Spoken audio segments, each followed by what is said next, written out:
বিষয়গুলো দ্রুত সময়ের মধ্যে সমাধান করতে হবে।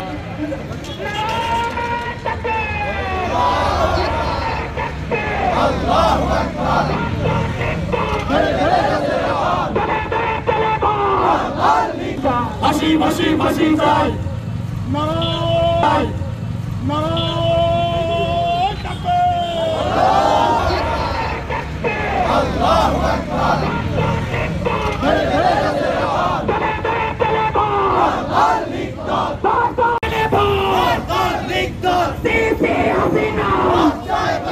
দুর্নীতি এবং সন্ত্রাসী সংগঠন হিসেবে আওয়ামী লীগ আমাদের বাধ্যতামূলক একটি বিষয়, কারণ আমরা বাইরে বাইরে যখন আজকের এই বিক্ষোভ মিছিল পূর্ব সমাবেশের পারবে বিচার হলে তারা আবার ক্ষমতায় এসে আবার কোনো মানুষের উপরে হামলা দিয়েছে।